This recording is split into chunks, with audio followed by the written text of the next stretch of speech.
So what is up, Speedsters? Welcome to my Flash Season 7 Episode 9 breakdown and review and recap and all of that good stuff. So, we've reached another Flash episode in a storyline which a lot of you should all know by now. I'm not exactly the biggest fan of for a lot of reasons, and we'll get into some of those in this episode because the Flash kind of keep doubling down every week and not exactly in the way I feel like they should be, or at least not for me.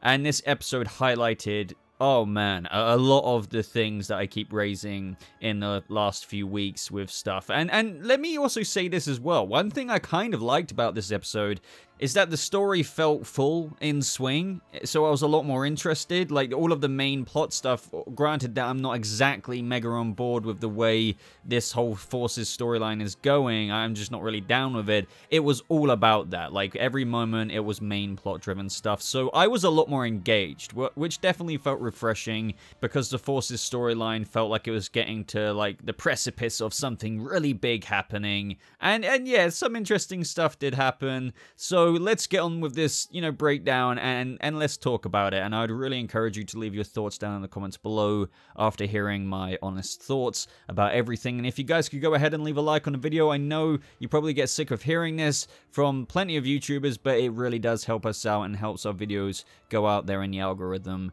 So yeah, would appreciate that one, guys. But let's start with the beginning. So picking up right where we left off with the whole Alexa wears a Strength Force dead situation. Obviously we have quite the angry Speed Force. She says, I needed every ounce of power, including your strength to kill her. She also blames it all on Barry, saying this is your fault. The night you brought me back, you created these monsters. You and your lightning rod. Like, so yeah, there's a bit of, you know, I know lightning rod has been a term that's been used throughout the whole show. It's just only now am I starting to find it a little bit cringy, and you know, I think that was mainly off the back of the end of last episode when she was obviously kind of yelling at Iris. And yeah, I just feel like some of the dialogue, well, a lot of the dialogue recently in this season of The Flash is quite corny, you know, whether it's this or right at the end of this episode where she's like, I'm the Reckoning, and just things like that. So okay, but this is just skimming the surface, by the way, of why I'm not gelling with this so much this season, specifically this storyline. I do want to once again state that despite how much I'm not enjoying The Flash right now,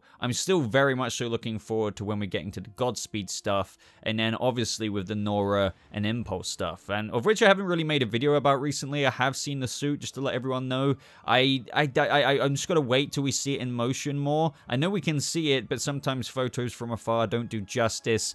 And it is comic book accurate, the Impulse suit, but I'm not so sure about the silver on it compared to the white, the kind of material or kind of gleaming glisten it has. But yeah, I'm going off on a little bit of a tangent right now. This isn't that video, but I have seen the Impulse stuff, to anyone who's asking, and I'm looking forward to that stuff. It's just what's going on right now with all of this. Oh man, I felt like I found so many issues with this episode. Just so many plot contrivances and stuff like that. It's just... But anyway, moving onwards and upwards, we had this episode set up with the fact that Barry isn't going to help kill these other forces. And we have the Speed Force saying, I will destroy these other forces, Barry, with or without your help. So we had a little bit of a cool start in a way. You know, it's like, okay, like the Speed Force is poised to be this big antagonist right now. I mean, it's a bit more complex than that, but hey, we have a kind of half cringy, half interesting Nora with, I only mean cringy in terms of some of her lines, but that's not necessarily her, that's just the lines they're giving her. Breakfast burrito blanket. And at this moment, Team Flash have realized what we all realized with the other forces leaving Star Labs in that one episode when Barry and Iris kind of created these other forces. And wait, let me rewind. This is where this episode really started to lose me a bit. Or should I just say that this season is why I'm not so on board with this. This is where the parent thing came out really and I do get it, trust me, I'm not completely devoid and attached with what they're trying to go for here. Let me get that clear. I just don't gel with it. I think it's really kind of lame. And that is when, you know, they had this realization. Barry says, we created the forces. And that it didn't stop there. More and more throughout the episode, it got like heavy into the parenting side. It's like, what? Now, up next, I just wanted to talk about this. We had Cisco and Camilla talking, and she says, maybe I should go to San Francisco. Her series of photos on Ava's attacks in Central City got accepted gallery there. This, I have to admit, honestly, this whole thing with Camilla and Cisco this episode, their reason for I mean, let me preface this with saying it's announced that Cisco, Carlos Valdez, who plays Cisco, and Tom Cavanaugh, who plays Wells, are leaving this season. I personally felt like the excuse they had this episode, especially with that very ending scene, couldn't have been more transparent. I don't think it's natural. I do understand with these things that sometimes it can't be. It just felt as unnatural as the metahuman cure of, you know, when Cisco took that, when Caitlin gave it to him, and there was a lot of speculation at the time, would Carlos Valdez be leaving the show? Because it felt like the perfect kind of segue to where he may have been, of which I think, you know, half speculation there at the time was correct. Like, I think they were definitely playing with that idea. And to be honest with you guys, a part of me wishes, you know, Cisco being one of my favorite characters, maybe he should have left with that freaking metahuman cure, because I feel like the way they're checking out now is completely contrived as well. To be honest, I did say at the time as well, I don't see why Cisco would have taken that. I felt like it went against his character, and I know it is kind of one of those things where it's like real world affecting the story of the show, because I still firmly believe that Cisco wouldn't leave, even with Camilla and yeah, we just need to leave Central City, because Barry, I will always have your back, but I won't, because I'm going, Okay, so up next is another genius move from Barry and Team Flash. So he has a way to make sure the Speedforce Nora never kills anyone. And are you waiting for it, guys? We need to wipe the new Speedforce out of existence, and that is through going back in time and uncreating them. Genius, right? Have we not learned? But I'm glad, because, you know, after the ad, you know, with Cisco picking up immediately saying, Barry, you're talking about creating another Flashpoint. So I'm glad they pointed that out. But there's still a few issues I had with this, because he's just like, not if I can figure out a way to go back that doesn't affect the timeline. Have we ever done that? It's like, wow, imagine if he thought of that beforehand when he's traveled back in time. But Cisco still points out that this would be impossible. And obviously, I know at this point, it's like about the fact that he wants to find a different way that doesn't affect the timeline. It's just that's all they're going off in this moment. It's like, okay, so why hasn't this been applied in the past when you've had time-traveling instances? Why didn't you try and find a way that didn't impact the timeline before? It's just like, at the moment, he's saying, I will find a way. He doesn't know what way it is, it's just he's got to find a way. So this character is acknowledging that he could create another Flashpoint, another catastrophe, just based off the fact that he's not going to do that because he's going to find a way. Okay. I mean, I know he does find a way, but I'm just still saying it probably shouldn't be something that they're contemplating based on the journey of the characters and the very, very important lessons they've learned throughout the past several seasons, all hinging on just finding a way this time, because that will make it different. I mean, it was different, to be fair to the episode, but I mean, well, because it had to. I mean, because, yeah, contrived. Now, this is where the episode started getting almost a bit funny to me, but I do want to be fair to both sides, so I'm going to try to play devil's advocate as best as I can here. I'm not a big fan of this parenting thing. This freaking parenting thing. So, to be honest, Barry comes up with quite an idea that I don't really see any issue with, because once upon a time, not even that long ago, this world of the Flash didn't have any other forces other than the Speed Force, but these other forces were created. What are they doing? They're going out there, causing havoc, potentially killing people, causing mad injury, you know, just things that are very bad. I mean, it's pretty obvious that Psyche isn't a nice person. He's going around using his force to give people literal nightmares. Dion, yeah, like, he doesn't seem like the most kind of contained man at the minute. And then we have Fuerza. Granted that, obviously, Alexa was quite nice, but, you know, when she was in Fuerza mode, I get how there are some more than others I feel like, you know, you could maybe tame and, like, bring down. But, like, regardless of what I just said there, Barry comes up with a solution that isn't to the detriment or endangerment of any of those people. So, Dion. and Psyche, the bodies and people like Dion, aren't going to be at harm here. It's just about getting rid of the other forces. So, you know, that seems kind of sensible, right? Barry has a way to get rid of the forces, not the Speed Force though, because otherwise he would lose his speed, but he's willing to accept that as a risk because obviously at the end of the day, these other forces who are in these people are causing quite, you know, big problems that are dangerous. So hey, what if I came up with a way to take these forces out of these people, but the people survive? That seems very reasonable, does it not?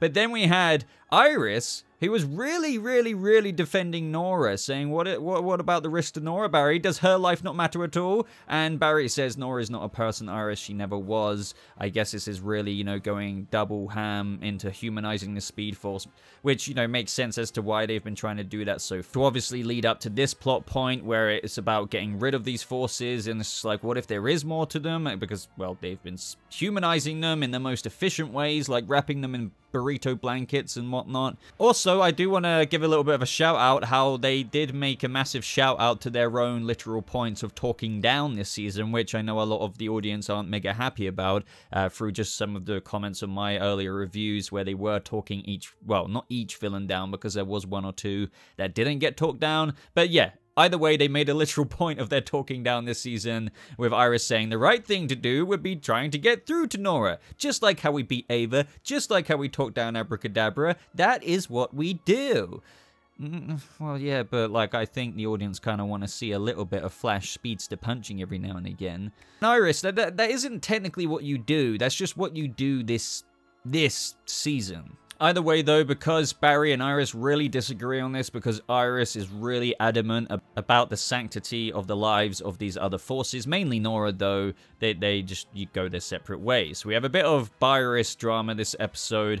Now, Iris's plan is to convince Nora to not kill Dion and Psyche, and hopefully that way Barry can see that, you know, Nora herself, this Speed Force, can be reasoned with. So I don't know. I know some people think whatever, nitpick, but like, this next moment was really contrived in my opinion, because they came up with this solution within, what, 45 seconds? So I just, coincidentally, Iris, I suppose it's not so coincidental, because Camilla was just playing with a camera that Cisco modified to pick up these kinetic energies that are, you know, signatures of the isotopes of these other forces. So it just so happens that Iris has a bright spot at the center of her body, and then they kind of come to the conclusion that if I and Barry created these forces, what if there's a bit of them in each of us? Like, there's no testing here. It's just, this is all like, you know, off the top of their heads. And then they're like, you're all connected. Oh my god. And it's just like, what, something in that direction, you know, is intensifying Iris's glow. Oh my god, maybe we can use this to track Speed Force Nora. Like, how did you get that idea? Like, that could have been due to, like, something else. I don't know, it's just, this couldn't be any more contrived, obviously, because they wanted to find Nora, so obviously this glow in the middle of Iris's body it must be to find Speed Force Nora, right? So it just is, so they go and find Speed Force Nora, or at least try to, with this glow. Now, obviously, all of this was mirrored with the Team Flash side of things, with Team Citizens. So back on the Team Flash side of things, we had the explanation about these elemental force particles, because those elemental force particles created the new forces. And the lightning bolt that rebirthed the new Speed Force was full of these elemental force particles. So what they're going to do is send out this electromagnetic pulse that will seek out those same particles wherever they may be along the temporal spectrum, thus erasing them. And they'll all be collected in this little collecting dish in the Tachyon Enhancer. And yet again, this is what I don't really like, because it just feels like a little bit of a character regression, at least to me, because Barry will just figure it out when protecting the timeline. Like, figuring it out when it comes to risking another flashpoint, it's still, at this point in the episode, it all hinges down to figuring it out. Okay, Barry, what, in any instance, in any season then, just travel back in time, do another flashpoint, and just figure it out as to how it won't affect the timeline. It just felt really rash to me. I don't know what... I mean, obviously, we knew there wasn't going to be another flashpoint created. That's not the point of what I'm talking about here, though. It's just, you know, strictly in terms of writing and these characters, they don't know that. So it all literally hinges down to figuring it out, and that's really idiotic in my opinion, given the context of their past mistakes, of course. Now at this moment, this is how we get our segue to the OG Wells, or Timeless Wells, because Chester mentions Wells with just how easy this would be with him, and Barry gets the idea to see OG Wells, who is kind of chilling near the Star City beach in the year 2000, which is a nice little callback to when he was on the beach with Tess back in the early seasons, the first season or whatever. So shouldn't Wells, though, have expected to see Barry turn up if he knows the future? Because I'm pretty sure they referenced that he kind of knows all of the timey-wimey stuff that's gonna come, so he should have kind of... He should have expected him, right? And that's not me being pedantic, by the way. They have literally stated that he's been able, or is now able, to perceive every moment of his life from when he was born to when he was biologically, you know, able... Well, of when he does die, I think around 92. So as a result of that, he can always put himself at any point in time between those moments of, you know, being born and dead. Oh well, though, I guess it doesn't matter. It's just thought I'd mention it. At this moment, we have a nice little reunion between Timeless Wells and Cisco, and the idea is to use the other him from that night as a beacon to lock onto, and Timeless Wells goes back to that exact moment, brings Barry along with him to collect the particles. Now, he creates a little, you know, this is very convenient, a little protective time bubble from that moment until now, preserving those days in this timeline, and thus preventing anything from changing. Now, my only reaction to this was, what? I mean, I don't know, like, do you guys like moments like this? I'm genuinely asking. So, like, as I said, there's a reason why another Flashpoint doesn't get created, and it's just because it's very convenient that, for some reason, very plot armory almost, Timeless Wells creates a protective time bubble from that moment until now, preserving those days in this timeline and preventing anything from changing. It just feels very convenient. Now, I have a very big issue with this. So, this is what they state. It's going to wipe out all the forces without altering the events of anything that has happened since then. So, if the forces were to be wiped out, what about Abracadabra? I'm pretty sure he would still die. Or does that mean he wouldn't die? Does this mean Abracadabra is going to be alive? I mean, obviously we know that Barry doesn't make this decision by the end of the episode, but... That would be a big Flashpoint repercussion, would it not? If that meant Abracadabra would live and all the butterfly ripple effects that would have... Like, why is there so much oversight here? They should have learned from the past. But technically, for some reason, wiping out the forces without altering the events of anything that's happened since then would somehow mean that Abracadabra wouldn't die. Even though it was Frueza who killed him. Yet, if the Strength Force was never born, how would Abracadabra die? I don't know. This is just being overlooked. Moving onwards and upwards in this spectacular episode of The Flash, ladies and gentlemen, we have Iris and Team Citizen hovering around, and they've basically come to the conclusion that the Speedforce, who isn't the real Nora, so she's not Nora Allen, would for some reason go back to Nora Allen's house, which, you know, I can be fair to them there, because they did say that she had been there before when she was dying or something, and I think I do remember that. So this, though, is where, on the other side of things, Dion arrives. And he says, something drew me here. So Barry meets the Still Force, and Dion freezes Chester, Wells, and Cisco, and he gets the feeling that Barry is the reason that he's this way. He more or less has these instinctual feelings that Barry's going to destroy him because they're all connected. Which, you know, is, to be fair, like something that is fair enough. As a result of this, he ages the harness for around 1,000 years, but don't worry though, because Chester saved the collection disc, and he'll be able to make a new vest for it just fine, so the tachyon kind of thing will be all good. This is where another little quarrel from me comes in, because here we have Cisco saying, I think Dion's right, we can't just uncreate these forces like that. We give up. Doesn't that feel like the right thing to do? And Barry, I feel like is being fairly logical here. I will address the other side of it, but he's like, Nora will just kill him if I don't do something to prevent it. And Cisco's just like, I know, but this can't be it. I'm creating the forces. But I'm just like, why not? This is the confusing thing to me. These people still survive.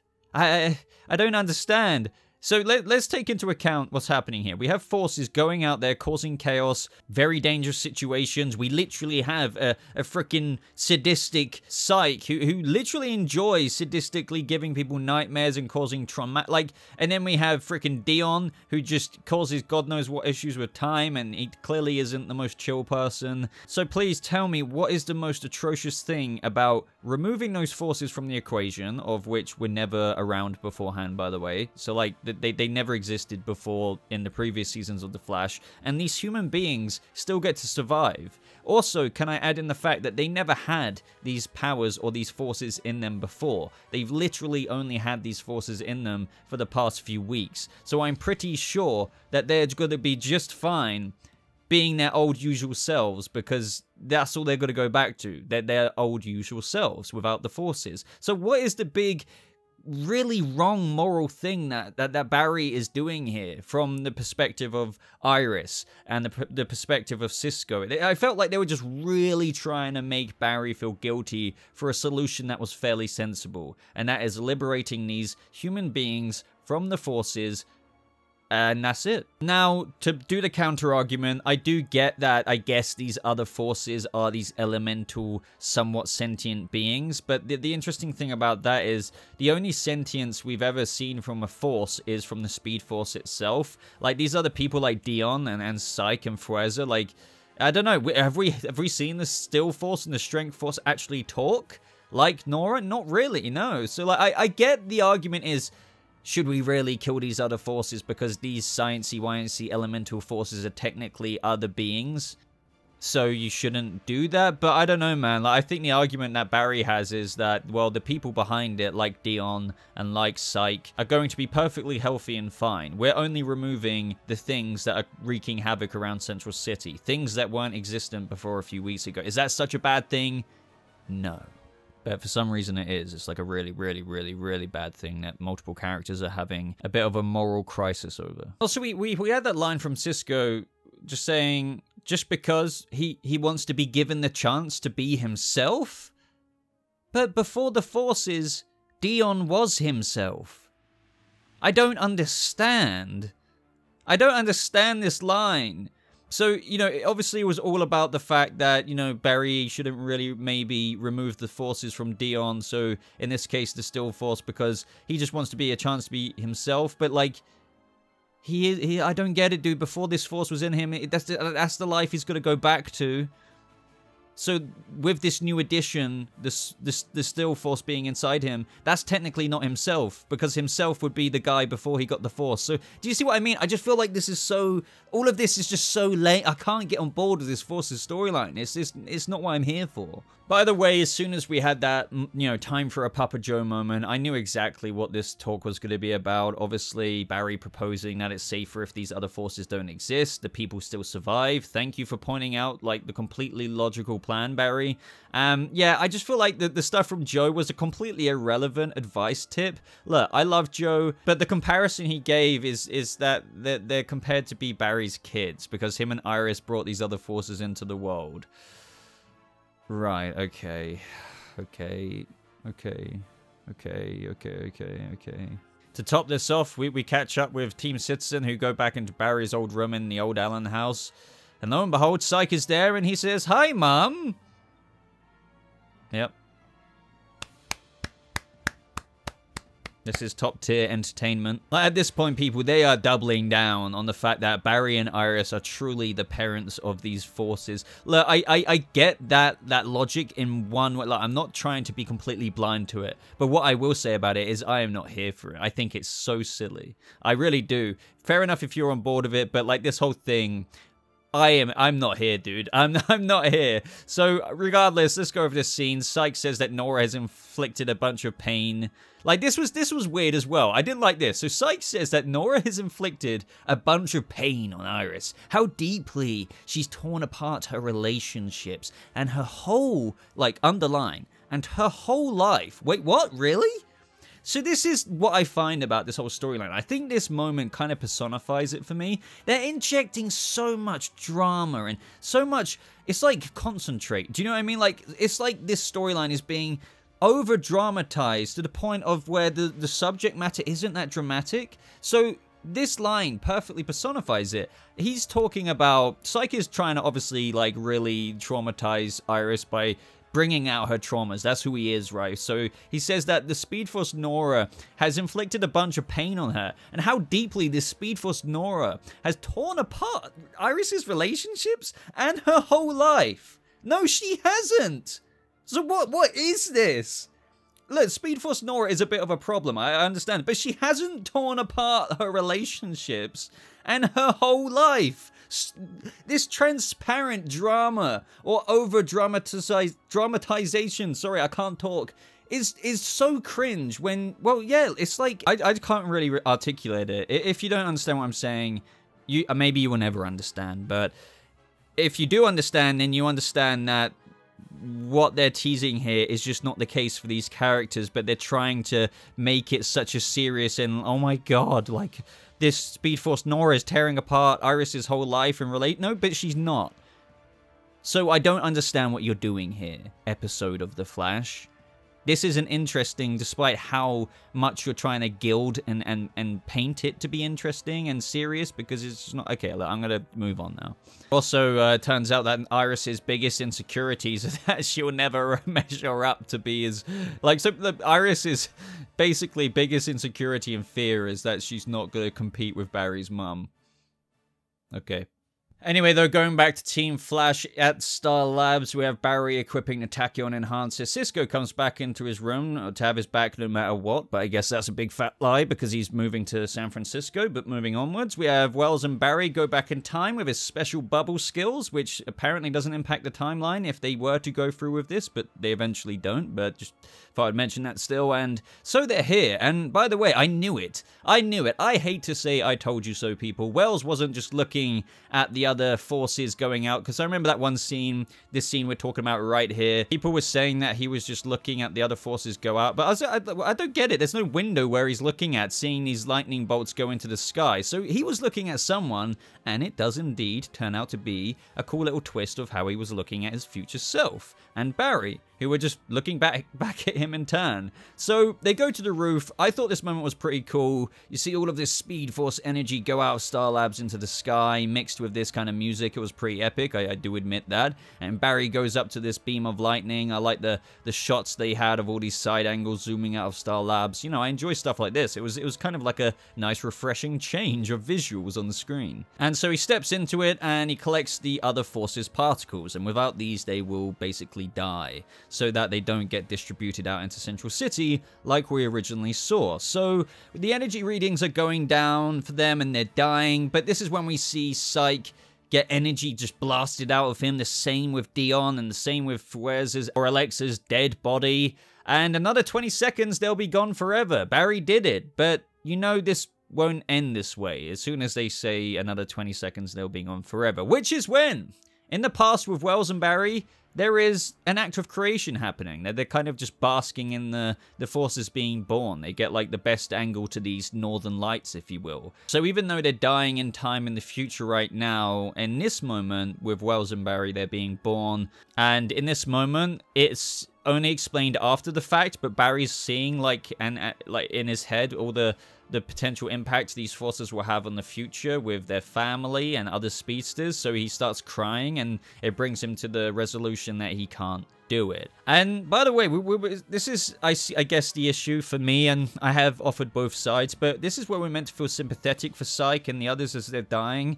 But like, why would I feel sympathetic for Psyche? Like, he's literally terrorizing people. Like, I don't know, like, I get their point. They're meant to be these sentient forces as well, but I still don't disagree with Barry's method of, look, that they can be removed without killing the people. So is that such a bad idea when these other forces are just wreaking havoc in Central City? But I guess, you know, the goal of the episode is to overcome that, teach them to become better, and I don't know, just be better. That's the end goal. Like, that's it, really.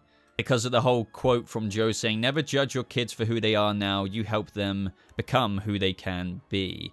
And I'm just like, they're not his kids, and they were doing bad things. Now, as I said, I think I've demonstrated it. I do get both sides and what they were going for here. It's just, for me personally, it's just a bit too lame for me. I'm not really here for it. I don't feel any connection on behalf of the characters that they're meant to be getting through to the screen, to the viewer, to the other forces. I don't feel any connection to them from Iris or Barry that invokes some kind of sentimental meaning that the show is trying to get across. So once again, I think my big problem here with this episode is that they're being over dramatic and they're injecting too much concentrated drama into things that I don't think are that inherently dramatic. And when you do that, obviously it comes across through the screen as like, okay, well, this ain't it, Chief. Either way, though, Barry smashes the collection plate with the other forces in it, and the other forces, particles, if you will, go out into the sky once more to be created as they were.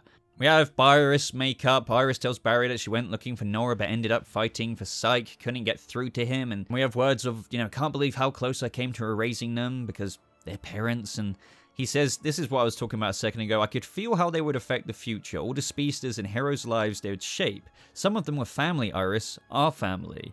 It's like, well, if only you had felt that beforehand, then you would have never have attempted to kill them, like, okay? So this is when it's proposed, or, you know, kind of the whole message of where we're at right now in The Flash. What are they supposed to do with the forces out there who are genuinely doing bad things? Well, I guess it's just about, as they say, helping them to not do that, because that's, as they say themselves, what parents do. I'm sorry, guys, I don't find this a compelling story. Barry and Iris are the parents of these little lightning baby, crazy, terrorizing forces. And they're doubling down on the whole parental nature of it as well, which I just find weird. At this moment, though, oh man, this moment was a cherry on the cake for me. Now there was a big tremor. Alexa apparently sat up and looked at Caitlin despite being dead. Like, literally dead. She died. Died, finito, dead. And for some reason, Alexa is reconnected to the Strength Force. And apparently they can resurrect her permanently. So Barry and Iris, in this moment, after intuitively figuring out that they have the power of resurrection, do a Jesus miracle act by touching her and bringing Alexa back to life through their speed energy. And for crying out loud, can we just talk about what I talked about before when Iris was rebirthing the Speedforce all those episodes back anyway? It's like, for crying out loud, Iris may as well be a speedster. If she has lightning in her like she did before, she had the Speedforce in her to even do this whole thing in the first place, and now she can combine fingers, index fingers, with a lightning bolt with Barry and freaking resurrect people. Look, the reason why I really don't like this is now we have resurrection on the show like this. She was literally dead and now resurrected. So if Barry dies, guys, he can just be resurrected. Iris can use a little freaking ET finger and inject a little lightning bolt out to resurrect him. Think about that for a moment. Just think about it. It breaks so many things. And, oh no. But either way, Cisco says goodbye to Wells. He says man's got to be where his heart lies. And he looks at Camilla. Very obvious intention there. He's just got to listen to it, as Wells says. So that's setting up Cisco's departure, and Camilla and Cisco just both have to leave Central City. And that kind of just ends with, what are you going to tell Team Citizen? What are you going to tell Team Flash? Sorry, but as I mentioned earlier, it's just really lame in my opinion. It's not natural for these characters. I do get the real life, you know, repercussions that this is having on the show. At the end of the day, if an actor wants to leave, they're going to leave. And it's up to the writers to write something compelling to fit that. I just don't think, obviously something believable as well, I just don't think that we both have to leave Central City. Is it. No, I don't believe Cisco would do that. It's just what this is the writer is writing down something, anything on a piece of paper, and the show is just having to follow suit.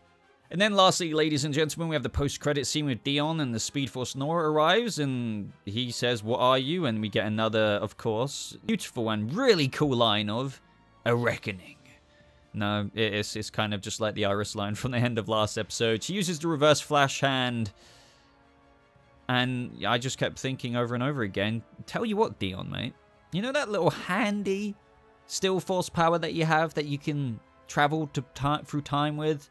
You know what? Using that right now would be really handy. But no. It's probably going to turn out that she reverse flash-handed him, if that's the way you want to put it. And he died, even though he could have used his power. Granted that she probably could have kept following him, because the Speed Force can travel throughout time. But he could have got away. But, like, whatever, right? You know, this is the show we're watching these days. So, there's my review, ladies and gentlemen. This was a much longer video, but I just felt like I had to really get all of these thoughts out and just dissect what I found personally, in my opinion, wrong with it at each turn. I do want to say, though, as I said, I do see what they were going for, but I just don't find, despite that, just because I see what they're going for doesn't mean it's not like a sieve and the water is pissing through the holes with issues. And that's what I find that this show is right now.